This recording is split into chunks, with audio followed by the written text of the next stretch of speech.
I'm still struggling to believe in religion. That's why I just came to the front of this row. I was born a Maldivian. My parents taught me the religion Islam. They are good practitioners actually. I have read a lot of books. I have read the translation of Quran, yet I still don't believe in a religion. So what do you say as my verdict in Islam? Because Maldives is definitely a Muslim state.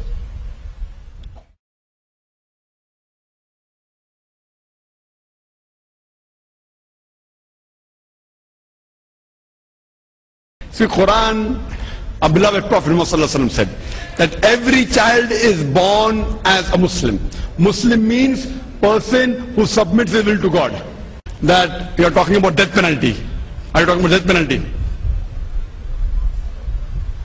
Verdict for apostasy is... What is the verdict? Now I'm asking you, what is your knowledge? You have read books on Islam. What is your verdict? As far as I know, it is death. So why don't you go and...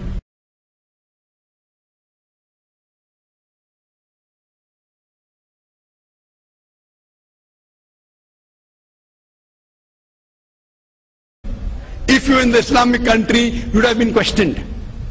You have a freedom of expression, but freedom of expression is limited.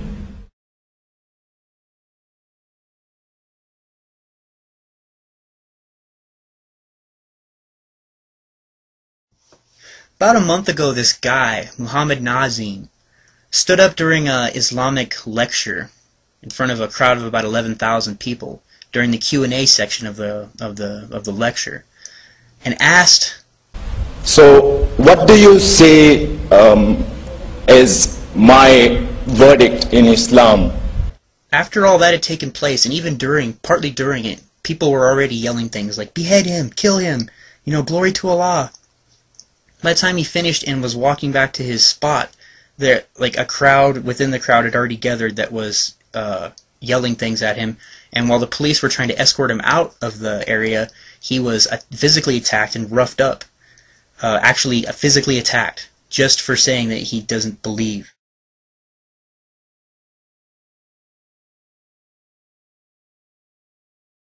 Back in June, user OGjimbo did a video on a man by the name of Muhammad Nazim, a resident of the Maldives who stood up in a crowded auditorium and said to the lecturer, a cleric by the name of Zakir Naik, I have read the translation of Quran, yet I still do not believe in a religion.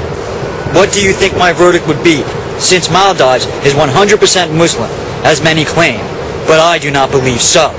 Islamic cleric Zakir Naik asked Muhammad Nazim, are you a Muslim? And Muhammad Nazim replied, I am not.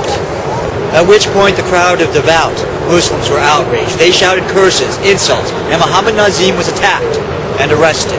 OGjimbo expressed concern and wondered what had become of Mr. Nazim. The last report on the whole incident stated that after spending a day or so in jail, he'd reconsidered his position and again accepted Allah and the Muslim faith.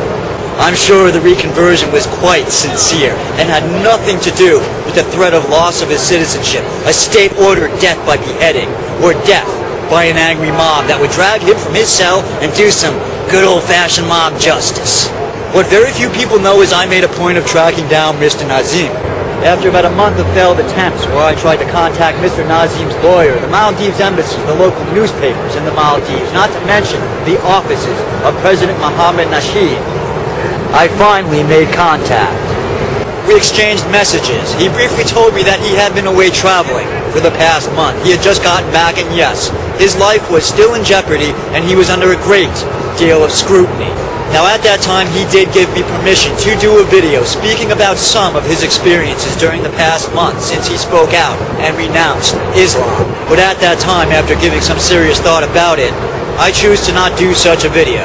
I try to exercise some responsibility on what I put on my channel, and the idea that a video I post may lead to a man's death, I decided I could not risk that. But it is 7 months later, and I get the impression that the political climate in the Maldives is shifting as more people speak out in the fight against religious extremism. So I contacted Mr. Nazim again, and we chatted at some length about his experiences over the past half a year. And for the most part, he is doing well. despite publicly renouncing atheism and accepting Islam, he has suffered from his short time as a publicly avowed atheist in his state religion, ordained Islamic society. And by the way, Muhammad Nazim checked out my YouTube channel, and I am quite pleased to say he found it to his liking. I suspect he is one of my newest subscribers.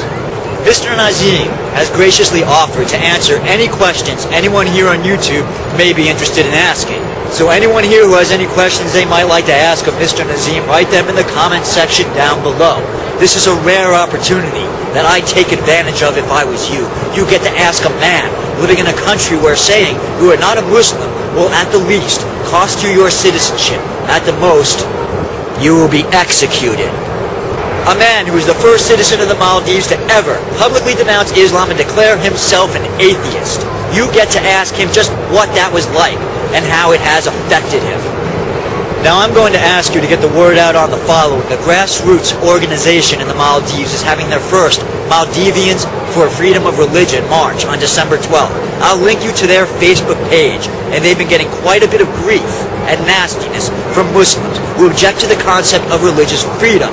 So go to that Facebook page and express your support for these Maldivian citizens who are brave enough to stand up against the cowardly supporters of extremism and bigotry. Go to the link and comment.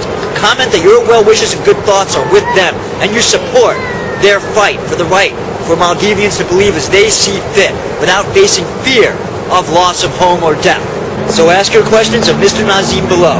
Spread the word and have everyone go to the Maldivians for Freedom Religion Facebook page and offer your support. This is the True Pooka coming to you from New York City. And remember, if you find these words upsetting,